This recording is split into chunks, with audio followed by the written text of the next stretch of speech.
Ignacio Piedrahita Arroyave nació en Medellín en 1973. Quiso ser marinero y guitarrista en un grupo de rock, pero terminó estudiando geología en EAFIT. Luego su búsqueda interior lo llevó a comprender que aquello que lo conectaba con la vida era escribir. Con alma de geólogo y corazón de escritor, ha creado textos llenos de conocimiento y sensibilidad, donde las palabras fluyen con la potencia de un río hasta desembocar en un mar. Libro ganador de la convocatoria Becas de Creación de Medellín y finalista en el Premio Nacional de Novela del Ministerio de Cultura.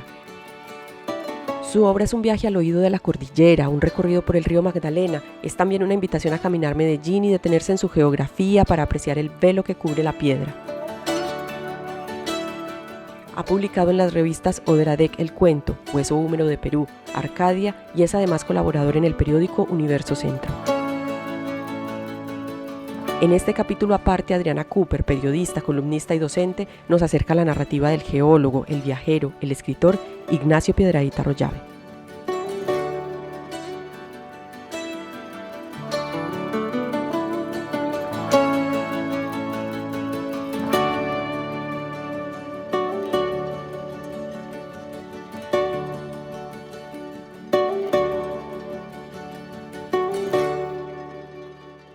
Piedras parlantes. Las piedras no gritan, hablan al oído. Testigos de cataclismos prefieren ahorrar palabras. Se limitan a sugerir el primer aullido del tiempo, el pliegue de la cordillera, el bostezo de la montaña. Hay quienes cargan piedras en los bolsillos y las ocultan bajo las almohadas. Dicen que es la única manera de soñar con música. Bendito aquel que recibe una piedra, desatinado el que la regala. Ignacio, ¿qué acabamos de escuchar? Acabamos de escuchar las dos primeras estrofas de un poema que se llama Piedras Parlantes, que está en un libro que se titula El velo que cubre la piedra y que originalmente fue escrito en una colaboración para una canción con el grupo de rock Parlantes, en una canción que se llama Ripio. Bueno, este poema nos da paso a una conversación donde vamos a hablar de libros, historias, geografía, paisaje, relatos personales. ¿Cómo llega un geólogo a convertirse en escritor? ¿En qué momento un geólogo tiene esa capacidad de tocarle a la gente un poco como la fibra con esos relatos sobre la naturaleza? Bueno, yendo atrás en el tiempo y corriendo un poco digamos, el riesgo de estar inventando un poquito, pero uno también está un poquito lleno de falsos recuerdos, aunque mi memoria es así. Yo tenía al final del colegio la idea de estudiar o filosofía o una ciencia. Y la geología ya estaba por ahí en mi cabeza, porque yo cuando estaba pequeño iba a la casa de un amigo y ese amigo resulta que los adornos de su casa eran piedras. Y yo le dije, pero ¿cómo así? ¿Que, pues esto por qué? Yo nunca había visto esto. ¿Cómo así que una piedra puede ser un adorno? ¿Cómo puede ser levantada del piso? Entonces el amigo me dijo, no, es que mi papá es geólogo. Entonces yo dije, bueno, qué interesante. Y pasó el tiempo, ya al final del bachillerato, llegó el momento de estudiar en la universidad y esa ciencia entonces cobró para mí el sentido de la geología. Entonces estudié la carrera y el papá del amigo fue mi profesor, mi tutor, y además era la persona en quien yo veía un ídolo, porque él era un geólogo que además leía literatura, que leía historia, que era un sabio realmente. Estamos hablando de Michel Hermelin. De Michel Hermelin, exactamente. Entonces para mí se convirtió en un ídolo y yo lo seguí durante toda la carrera, aprendí mucho de él, pero yo quería ser como él, una persona integral. Eso es difícil decirlo, pero uno puede hacer el intento por lo menos. Era como un Humboldt de ahora. Yo dije, yo quiero ser él. Entonces también durante el estudio de la geología empecé a asistir a un taller de escritura en la Universidad Nacional y me di cuenta de que la geología es una historia. La geología es una historia cuyos libros son las rocas que los geólogos van, abren, martillan y les dice, esto pasó de esta manera, después hubo una extinción, el sol brillaba así, o la atmósfera era venenosa en ese momento, y yo decía, no, es que ahí están las historias. Y no tienen por qué estar separadas del ser humano porque nosotros somos parte de esa historia. Entonces ahí me di cuenta que había un montón de puntos de contacto. Luego ya empecé a escribir mis primeras cosas y empecé a echar mano de cositas geológicas, de viajes. Recuerdo que el primer artículo que escribí era pequeñito en el periódico de la universidad, que era de AFIT, que era cómo los habitantes de Gran Bretaña, los monjes habían llegado antes de Cristóbal Colón por Islandia y por Groenlandia a América. Entonces recuerdo que justo Michel me lo encontré esperando el bus de la universidad, una cosa que ya no existe, ahí en la fila, y me dijo, leí tu artículo. Me hizo así. Yo sentí que como que estaba la aprobación del maestro. Entonces ya, poco a poco empecé pues la escritura y a juntar esas dos cosas. Ese sentí que era mi reto. Los primeros cuentos que escribí no tenían nada que ver, eran garciamarquianos, pero ya después vino la escritura de una novela que se llama Un mar, sí. Y ya era una historia de amor, producto, digamos, de una serie de literatura que yo había leído por mi cuenta. Yo mismo me formé en la lectura con clásicos de Francia, especialmente franceses, ingleses y rusos, que había una colección en la casa, y pues con García Márquez y otros autores locales. Y ya en Un mar yo creé una historia de amor en Cartagena, donde había como una especie de espejo para esa pareja. Sí. En los corales del mar, porque hay corales adentro que están vivos y unos corales, digamos, muertos, pero que miran desde las colinas de Cartagena. La Popa, por ejemplo, el Cerro La Popa es un cerro coralino que está mirando a los corales que están vivos. Entonces se empieza a crear un juego de tiempos geológicos y que también empiezan a nutrir las relaciones humanas de una forma que yo no me imaginaba, y que en la literatura se ha explorado poco. Sí, esa mezcla de geología y literatura.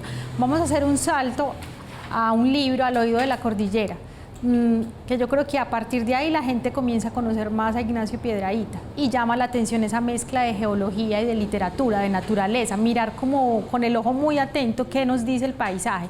¿De qué trató este libro? Bueno, Al oído de la cordillera, sí, surge de una serie de viajes por la cordillera de los Andes.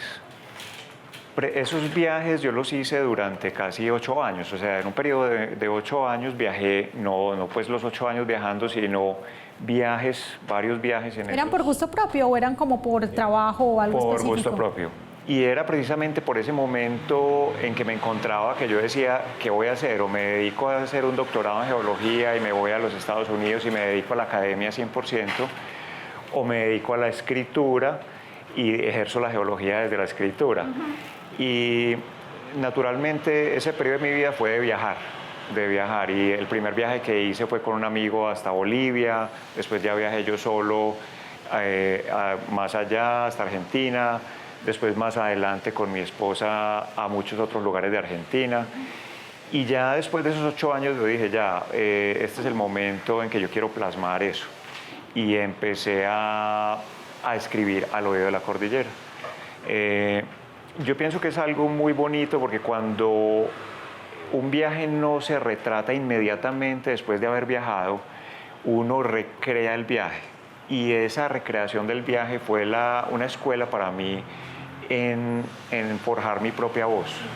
Ahí fue que yo me di cuenta de las técnicas narrativas, que luego podemos hablar de ellas, sí, cómo he ido, digamos, depurando unas técnicas que me permiten contar esas cosas a través de los recorridos y de los viajes, normalmente por la naturaleza, pero también los he llevado a lo urbano. Entonces ahí nació Al oído de la cordillera. Varias reescrituras, muchas. Ese es el libro en que uno tiene que escribir, el escritor que se está formando, hay que escribirlo muchas veces hasta que en una editorial te dicen, ya está listo, sí. Y bueno, salió y se trata de eso, un narrador que va desde estas montañas del Valle de Aburrá y que se pregunta dónde empiezan estas montañas o dónde mueren estas montañas, y se va hasta Tierra del Fuego y ahí encuentra probablemente esa respuesta.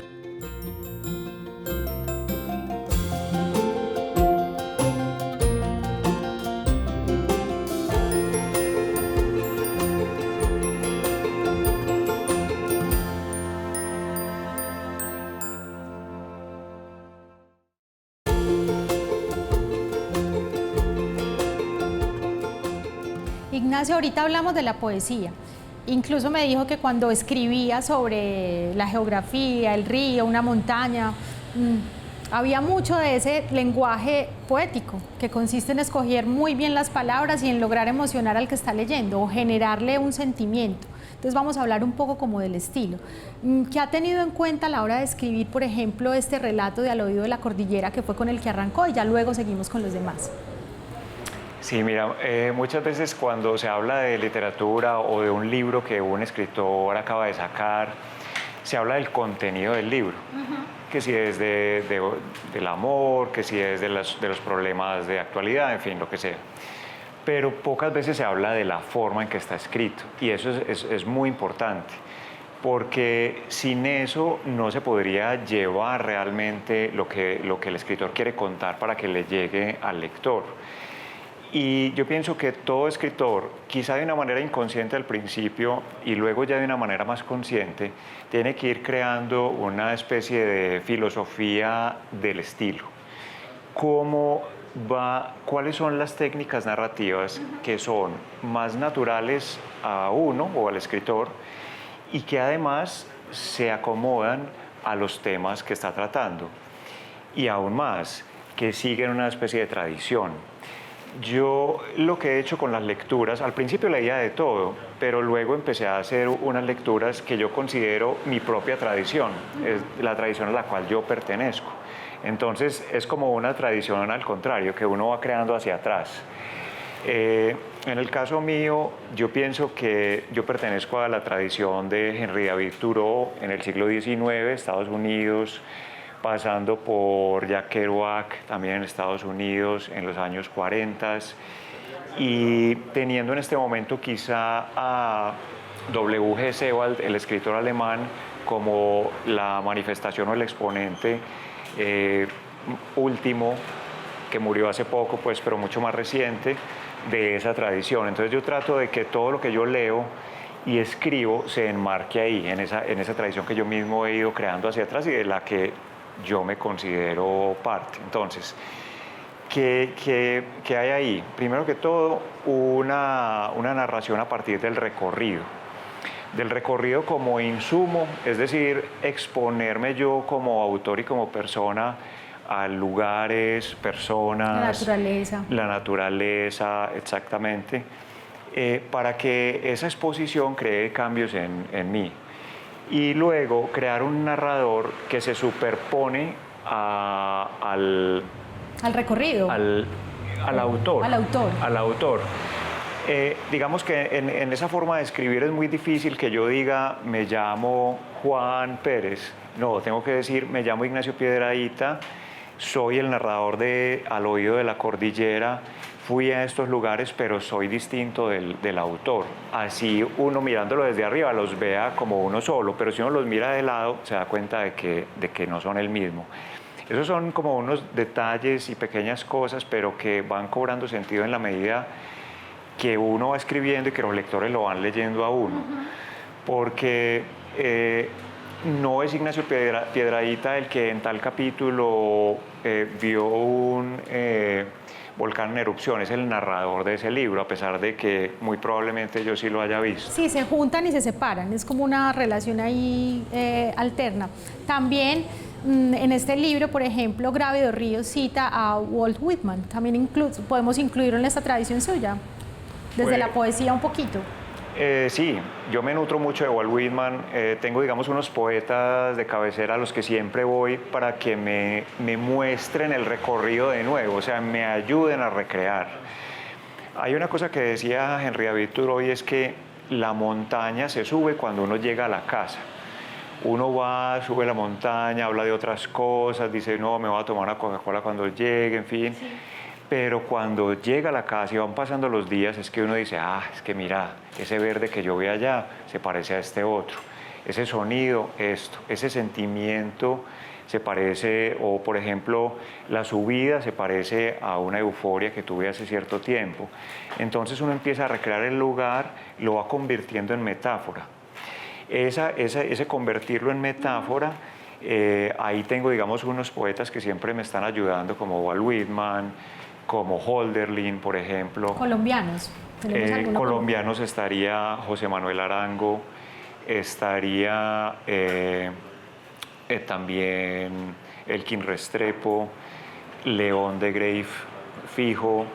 Bueno, digamos que eso es por ahora, pero son un montón. Entonces tenemos los autores del recorrido y tenemos también los autores que me permiten crear esa metáfora para narrar el recorrido.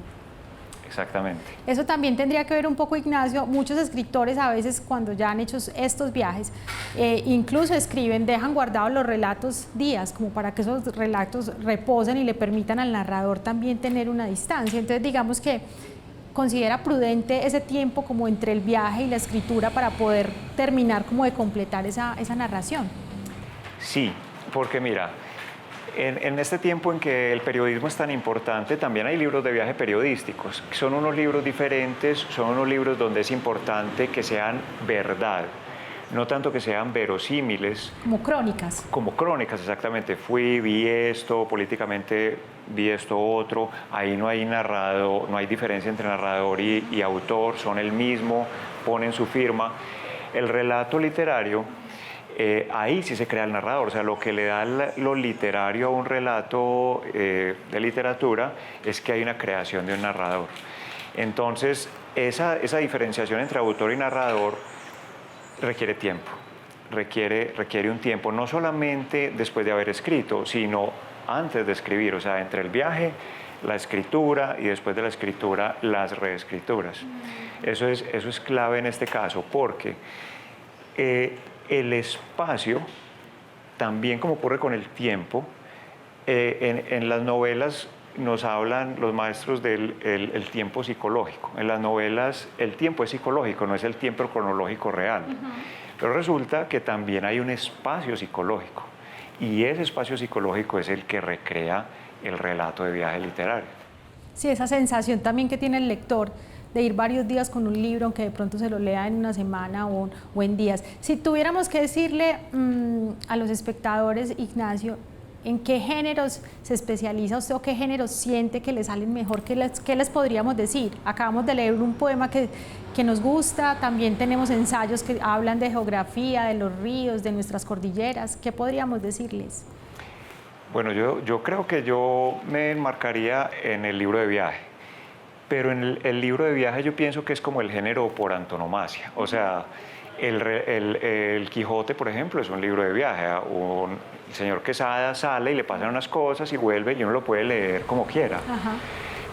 Y eso es algo que es muy importante en el libro de viaje. Por ejemplo, la Odisea es un libro de viaje, es el regreso de Odiseo después de la guerra de Troya y es las cosas que le van pasando. Es decir, el narrador va avanzando, le pasan cosas, esas historias se abren y se cierran y permiten muchas cosas. O sea, el libro de viaje es el género más abierto de todos porque esa pequeña historia puede ser un poema, puede ser una biografía, puede ser una historia de amor, puede ser una novelita, como en el Quijote que hay unas novelitas metidas. Entonces, yo me enmarcaría ahí, pero digamos que es un desenmarcarse al mismo tiempo porque es lo que más abre las posibilidades y creo que es el género que va a ser más importante o es más importante en el momento que estamos viviendo. Ignacio, en los libros habla de piedras, habla también de árboles, gente del camino. ¿Quiénes son los personajes de sus libros? Bueno,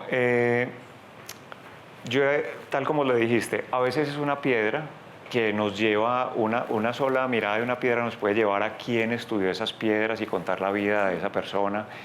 Puede haber colores y entender por qué la naturaleza produce colores.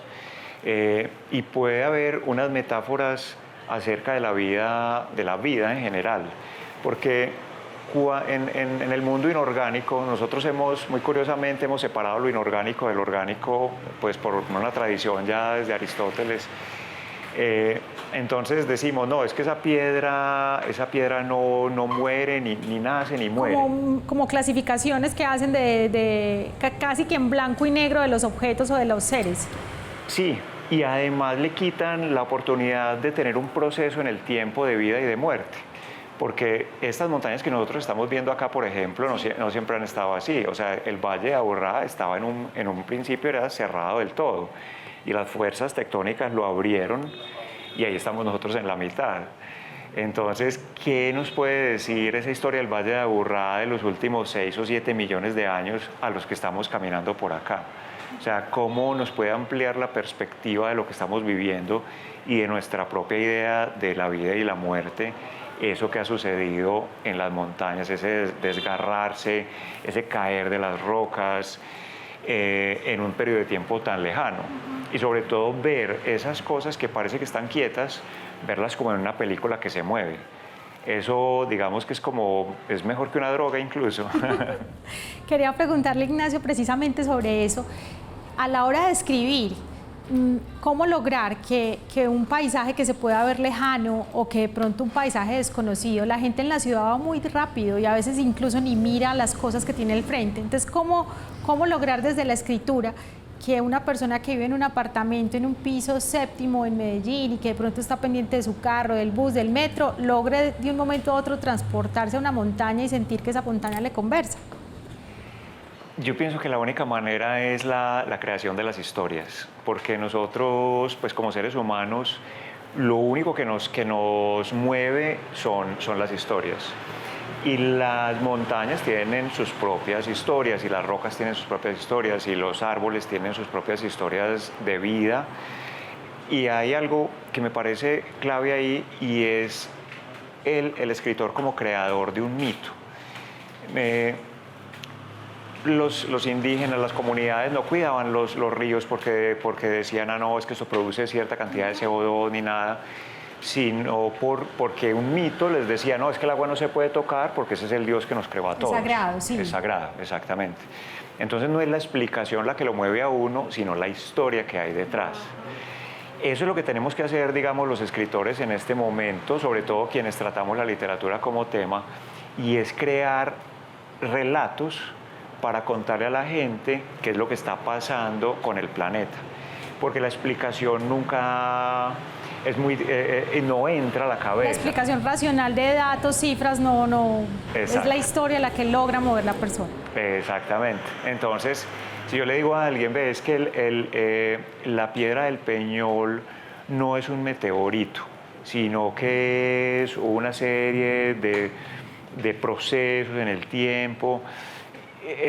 A las 2 semanas le preguntan y dicen, no, yo creo que es un meteorito. Alguien me dijo que no, pero yo creo que sí, porque es que el mito es más fuerte. Es más fuerte. Entonces, eso es lo que yo trato de hacer. Crear relatos a partir de un conocimiento científico que va evolucionando todo el tiempo, pero no simplemente como una divulgación, porque es que la divulgación es poner en palabras sencillas eso, pero no se está creando historia. Entonces yo lo que quiero hacer es crear el relato para que la persona se conecte con su entorno natural y lo encuentre incluso tan llamativo como cualquier chisme. Sí, que siempre estamos pues muy fácil a que nos cuenten esto, mataron a fulano tuvo un amante, y creemos que entonces solamente esa es la literatura, no. Podemos enseñarle a la mente a encontrar esa chispa de vida en esos relatos como lo han hecho las comunidades por muchísimo tiempo.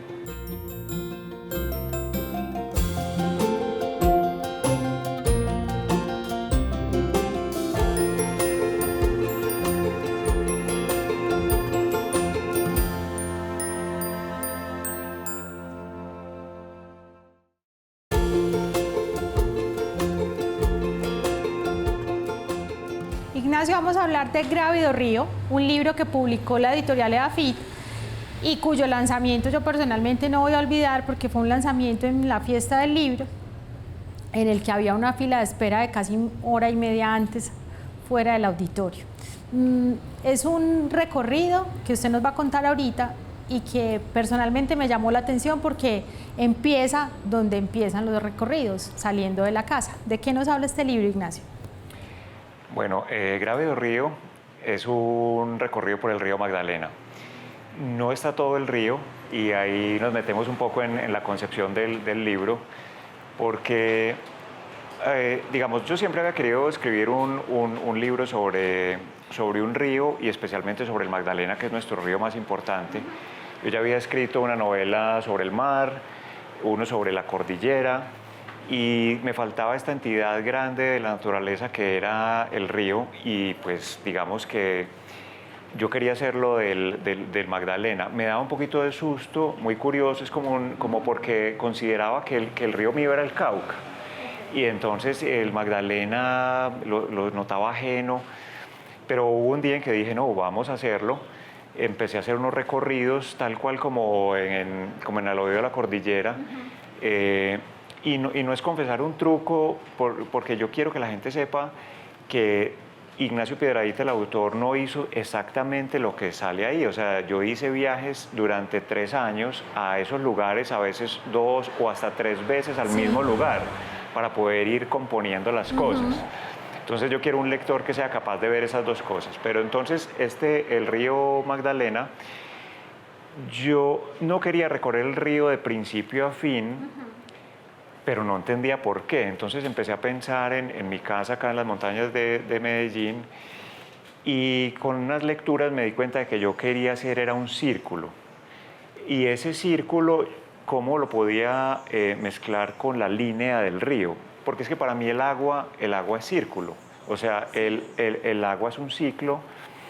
Nosotros en la Tierra tenemos desde hace 4.000 y pico millones de años, 4.000 millones de años, tenemos la misma agua. Esa agua ni ha salido ni ha entrado más. Esa es la misma que tenemos. Se ha movido. Exacto, simplemente se va moviendo, se va moviendo. Entonces, para mí, el río es simplemente una partecita de un ciclo. ¿Cómo podía hacer yo hacer sentir ese ciclo hablando de un río que normalmente es tomado como una línea? Entonces ahí fue donde se me ocurrió contar desde la salida de la casa, después pasar por el río, seguir el río durante un tiempo y volver otra vez. Eso además tiene algo de importancia, y es que tiene que ver con la creación del punto de vista. Porque yo no puedo hablar del río en general, yo tengo que hablar de mi río Magdalena. Claro, la forma en que el viajero y el escritor lo ve, ¿cierto? Exactamente. Y para eso tengo que dejar bien explicado, bien contado, el punto de vista desde donde miro. Y si eso lo pasamos a lo espacial, sí, entonces es desde donde arranco y a dónde llego. O sea, es mi río Magdalena desde ese punto. En el libro, Ignacio, el gran protagonista o la gran protagonista es la naturaleza. Y también la naturaleza logra hacer eso porque yo creo que uno como lector se identifica con los movimientos que hay en el paisaje. De pronto nos podrías hablar un poquito de eso. Claro. Mira, yo pienso que son los movimientos que son en un tiempo geológico. Eso es muy importante. Mejor dicho, en todos los tiempos. Es como, lo que yo intento hacer es abrir la conciencia del narrador a que el tiempo no es solamente el tiempo que estamos acá y las cosas de la actualidad. El reloj, sí. Exactamente. Entonces, hay un tiempo geológico, hay un tiempo prehistórico, hay un tiempo histórico, hay el tiempo en que estamos viviendo nosotros. Entonces, es como ampliar esa concepción del tiempo a lo que más se pueda. En esa medida, el río ha ido cambiando. Entonces, el río no siempre ha estado ahí. El río ha tenido otros caminos, otros cursos, curvas abandonadas por donde otras personas navegaron. Eso es lo que yo trato de descubrir ahí, que haya esos movimientos. Ahora, un capítulo está dedicado a Armero, y es que ahí hay unas conexiones que tampoco a veces tenemos los colombianos. Esta catástrofe de Armero en los 80s fue generada por el volcán Nevado del Ruiz y el río, especialmente el río Lagunilla, que va entre el volcán Nevado del Ruiz y el Magdalena. Simplemente es que la Armero se interpuso en un fenómeno que pasa en un recorrido, exactamente. O sea, nosotros, por la ignorancia de la naturaleza, de sus pulsos y de sus catástrofes, que además están documentadas, construimos en cualquier lugar. Construimos en cualquier lugar. Entonces, pero si uno va a la historia, en 1795 y en 1845 hubo 2 armeros. Lo que pasa es que no había gente ahí para que el lodo se la llevara. Pero como no pusimos cuidado a eso que ya estaba, ni a lo que la naturaleza nos estaba diciendo de cómo se mueve, Entonces, pues ahí construimos y nosotros mismos creamos la catástrofe. Eso me impresionó acá en el libro, como que llega un momento en que uno siente como que no escucha suficiente a la naturaleza. En el libro Ingrávido Río aparecen muy pocas personas y creo que también es parte del impacto que a uno le genera. Uno logra concentrarse como, ay, de pronto apareció un ser humano. ¿Cómo los escogió o qué tenían esas personas para aparecer en el libro? Bueno, mira, yo pienso que nosotros estamos hechos para poca gente, para convivir con poca gente. Las ciudades es un invento de hace muy poquito. El ser humano lleva cientos de miles de años en que se movía en tribus de 20, 30 personas, conocía poquitos, muy de vez en cuando veía a alguien externo. Ya después que se inventó la agricultura hace 10.000 años, pues empezaron a crecer poblaciones grandes y toda esa dinámica de las ciudades que ahora es impresionante, pero todavía en nosotros está eso de poca gente, de que realmente podemos comunicarnos con poca gente y que solamente a partir de un testimonio es que creamos las historias. Entonces, ahí es donde yo escojo solamente unos pocos personajes. Son personajes reales, pero muchas veces mezcla de muchos otros, como normalmente hace un novelista. Sí. Eso es lo que hago, entonces los refuerzo para que cobren realmente una importancia. Voy a saltar al otro libro, que es este libro que publicó la editorial Atarraya, que fueron 2 libros que incluso salieron con muy poquita diferencia de tiempo, que es El velo que cubre la piedra. Empecemos por el principio, ¿qué es el velo? ¿Cómo que puedo definir qué es el velo acá en este libro? Mira, hay una explicación, y es que nosotros, los que vivimos digamos, en la barriga de la Tierra, en la zona ecuatorial de la Tierra, las rocas se nos ocultan mucho porque crece mucha vegetación. Normalmente, si uno ve una montaña en los Estados Unidos o en Europa, ve pura roca. Y uno dice, ve, ¿pero por qué? Y es porque como aquí hay mucha más humedad y más sol todo el tiempo, las plantas crecen inmediatamente y van rompiendo la roca y la van convirtiendo en tierra. Entonces, para nosotros, la roca está velada. Es una capa que está ahí. Y al quitarla es donde encontramos toda la magia que las rocas tienen. Bueno, este libro me llamó mucho la atención porque es un conjunto de relatos.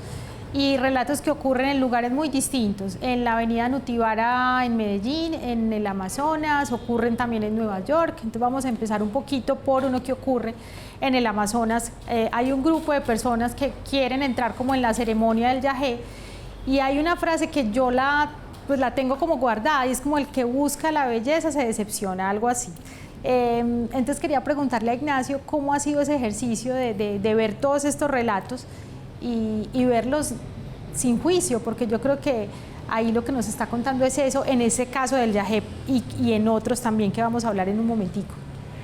Esa experiencia del yagé la que da origen a uno de estos relatos de este libro. Exactamente. Es en lo que se llama el Alto Putumayo. Es en las montañas, es frío.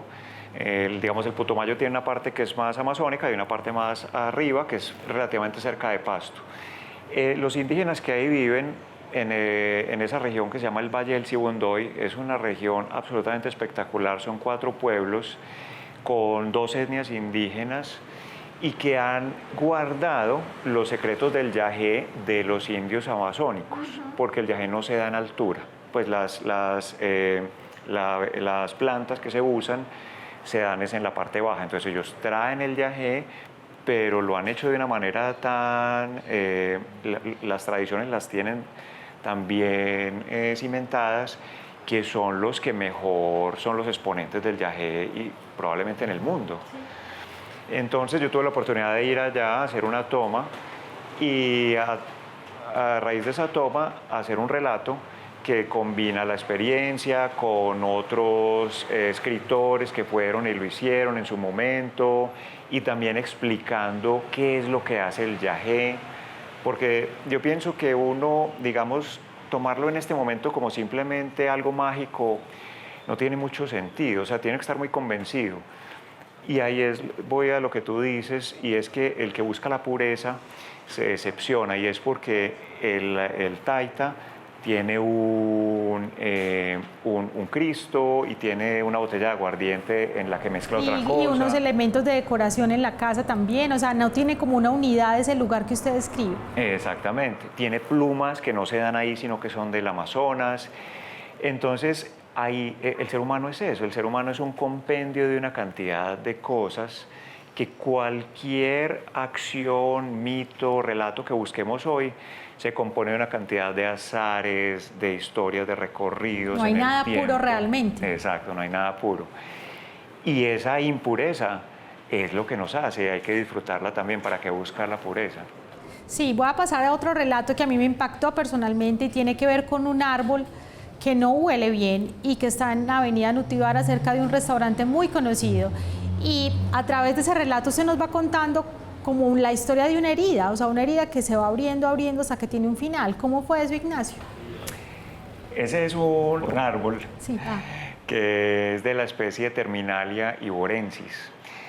Como el segundo nombrecito lo dice, iborensis es de la costa de Marfil, Ivoire, es marfil en francés, de esa costa africana. Lo trajeron acá a Colombia porque crece muy rápido. Y lo trajeron para el campo, para reforestar, pero dijeron, ve, qué tan bueno y tan bonito, ¿por qué no lo traemos para las ciudades? El Inderena en su momento y todo eso, entonces lo trajeron, se plantó en muchas partes, crecen hermosos y después se dieron cuenta de que en cada floración, por ahí unas 2 veces al año, el aroma es fuertísimo, porque lo que intenta hacer el árbol es atraer las moscas como si eso oliera carne podrida. Entonces empezó el conflicto con el ser humano porque estaban los restaurantes y entonces la gente se iba a sentar y decía, no, aquí huele muy maluco, vámonos. Entonces el ser humano, pues todos sabemos cómo es, ¿cierto? Al principio tolera, después ya se une entre varios y dice, a este otro hay que eliminarlo. Y entonces este árbol que estaba en la divisoria de la avenida Nutibara, un gigante del tamaño de esta mesa, le hicieron al nivel de la rodilla más o menos, donde llegan el otro follaje que hay debajo, una herida alrededor. La savia de los árboles va por aquí, por la periferia. Los árboles por dentro no tienen nada, es la madera sola. El alimento va por acá. Entonces si uno le hace un anillo a un árbol, lo mata, porque le está cortando todo el suministro de alimentación. Entonces lo que hicieron ahí muy subrepticiamente fue tratar de matar ese árbol como si nadie se diera cuenta, ¿cierto? Algo pues muy común también en nuestra sociedad, ¿no es cierto? Entonces yo empecé a observar el árbol, fui a otras partes de la ciudad, me di cuenta de que también había otros árboles con la misma herida, en el Parque de Belén, en otras partes, le preguntaba a la gente, pero obviamente nadie iba a decir, ves que fue este o el otro. Realmente a mí no me importaba quién había sido, lo que me importaba era el gesto del ser humano de no intentar comprender a la naturaleza, porque es que eso no es un olor feo, es un aroma que para nosotros es extraño, que no lo comprendemos. Exactamente. Entonces, de eso se trata ese relato. Si yo miro, por ejemplo, el relato del yagé, también lo que me acaba de decir de no hacerse más juicios, y paso también a otro relato que hay acá, que es de un viaje en barco, que es un poco molesto por la turbulencia y por todo. Está un concepto que yo siento que en su obra se repite y es eso, es el no juicio y adaptarse al cambio. Podríamos decir que ese es uno de los grandes mensajes que tienen estos relatos tan distintos, pero a la hora de la verdad tan común si yo miro puntos como ese. Sí, porque hay una especie de ley natural que es la evolución. Todos estamos evolucionando en la medida en que van pasando las generaciones, pero nosotros también podemos como seres humanos evolucionar de una manera metafórica. Es decir, ver que la naturaleza hace esto en los miles de años, yo lo puedo hacer en mi vida. Y eso a veces a la literatura le sienta mal, porque dicen, no, es que eso es autoayuda, eso no, todos los relatos tienen que terminar mal, o en suicidio, o en separación, y no siempre es así. Yo pienso que la naturaleza nos está proponiendo que también uno puede evolucionar. ¿Y qué significa evolución? Evolución es adaptación. Simplemente eso, no es ir a mejor y a bonito, la belleza la pone uno. Es simplemente adaptarse a lo que está sucediendo.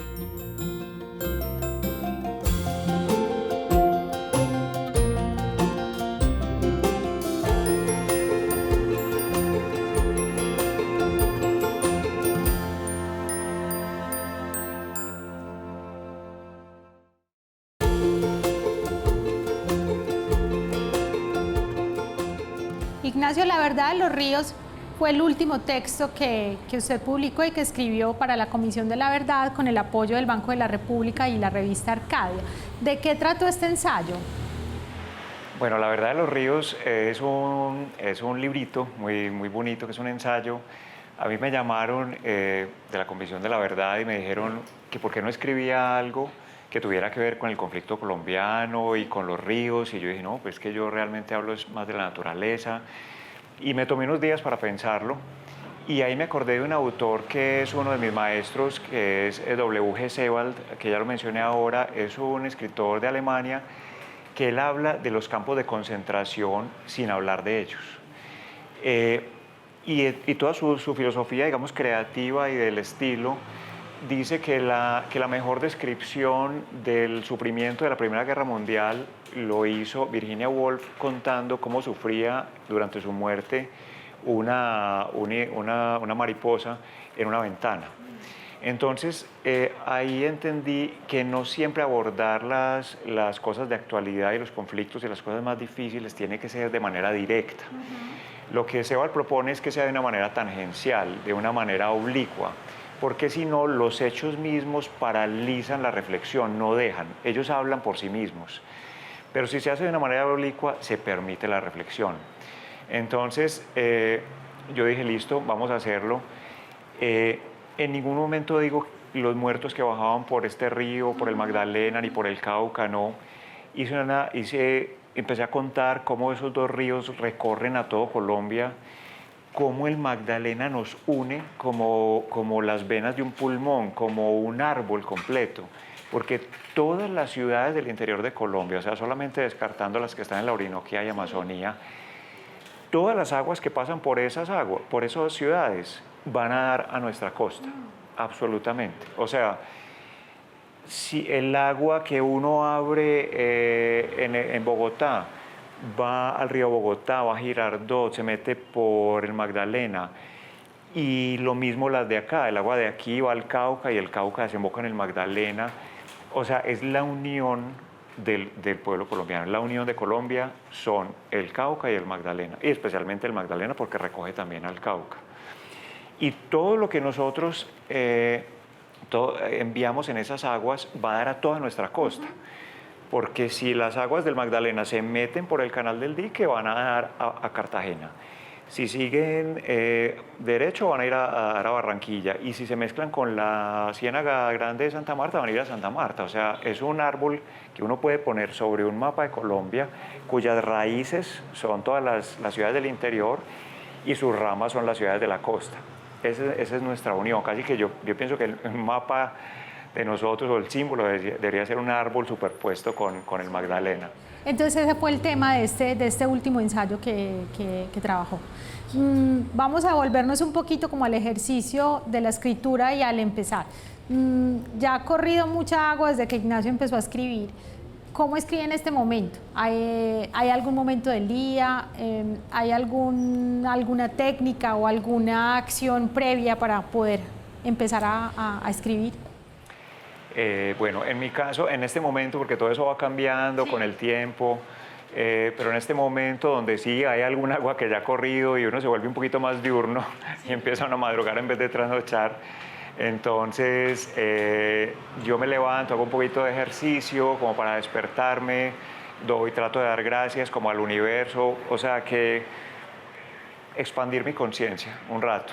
Mirar los árboles y todo eso y decir, bueno, yo estoy acá y eso es un regalo y este día lo tengo que aprovechar porque no sé qué va a pasar mañana y no sé si va a llegar al final del día. Y con eso, con un poquito de ejercicio y un café, me siento a las 8 de la mañana en el computador y escribo hasta las 12 o 1. Yo me burlaba de eso cuando estaba yo pelado porque García Márquez decía yo escribo de 6 a 12. Y pues cuando uno tiene 20 y pico, pues entonces uno es trasnochador y uno es uno de esos viejos y bueno, ya estoy yo escribiendo por la mañana de 6 a 12 y de 6 a 1. Entonces esa es la idea. Y ya después ya sí en la tarde normalmente leo, hago otras cosas que tengo que hacer pues por compromiso, cosas de esas. pero ese es mi Ese ritual. es como el ritual. Mucha gente habla de la inspiración y hay 20.000 libros y teorías que la inspiración no existe, otros dicen que sí, o hay que hacer algo especial para que lleguen como las ideas. Digamos que en qué momento Ignacio siente que está como inspirado, que tiene la fuerza para contar algo bueno o distinto. Bueno, yo pienso que el café es muy importante, pero el café solo funciona si uno durmió bien. Si uno durmió bien, el café empieza como mejor que cualquier droga porque te expande la conciencia, crea una fuerza creativa impresionante y además te deja trabajar, ¿cierto? Que otras sustancias no. Entonces, eso es muy importante. Lo otro es ir encontrando poco a poco la voz personal. Una voz con que uno se sienta cómodo, pero no la comodidad malentendida de que, bueno, ya Fácil, simplemente... cómodo no es fácil. Exacto, Sí. simplemente encontré una fórmula, repliquémosla. No, sino que encontré una puerta hacia las posibilidades de mi escritura. Y ahí todo se detona. Hay autores que cuando están escribiendo tienen un mapa cerca del escritorio y la estructura empieza por aquí, y sigo de esta forma y concluye aquí, o hay otros que le dicen a uno y que a uno a veces le cuesta, como yo me dejo llevar y salen unas obras maravillosas. En el caso de Ignacio, ¿cómo es? ¿Hay una planeación muy estricta o también hay esa libertad o esa fluidez de la que ya hablamos antes? Yo hago un pequeño plan al principio. Hago como una sinopsis por ahí de unas 2, 3, 4, 5 páginas que tratan de resumir todo lo que voy a escribir. Pero eso rápidamente hay que irlo modificando, porque en la medida en que uno va escribiendo, pues se va dando cuenta que quizá no era por ahí, sino que hay que introducir nuevas cosas. No cambio la sinopsis, sino que trato de incluir los cambios como ya en una especie de puntos importantes, de capítulos. Y puesto que en el caso pues mío no es tan importante la trama como en una novela policíaca y que cosas tienen que de cuadrar esas, todos los datos, sí. Exacto. Trato de no tenerlo ahí y tener pues buena memoria, porque a veces uno dice esto ya lo dije, no lo dije. ¿Cómo se consigue eso? Trabajando todos los días. Si yo dejo un tiempo sin trabajar, empiezo a olvidarme. Pues es normal que uno dice, sí, que uno dice, ¿cómo así? Esto ya lo dije, no lo dije. Entonces le toca a uno releer otra vez todo Los lo detalles. que lleva. Exactamente, sí. ¿Hay algo específico que le gustaría escribir? Ya hablamos de novela, hablamos un poco de ensayo, también hablamos de algunos relatos más breves, leímos un poema. ¿Hay algo que Ignacio dice, qué bueno poder escribir un libro de esto, o me falta de pronto un relato que hable de este tema? Yo lo que quiero hacer ahora con mi escritura, yo pienso afortunadamente que mi escritura apenas está como estallando, pienso yo, y es que quiero ser un poco más total en la escritura, que ir entre los géneros tranquilamente, irme moviendo. Sin esas clasificaciones tan estrictas. Exactamente, deambulando diría yo, es como la palabra que tengo ahí, deambulando entre los géneros, y a veces puede ser un relato, a veces puede ser una mini biografía, a veces puede ser una explicación. Quiero meter cosas que normalmente no vemos en un relato, y es la explicación de enciclopedia, por ejemplo, una explicación completa para que alguien entienda. Eso quiero hacer, ser un poco más total.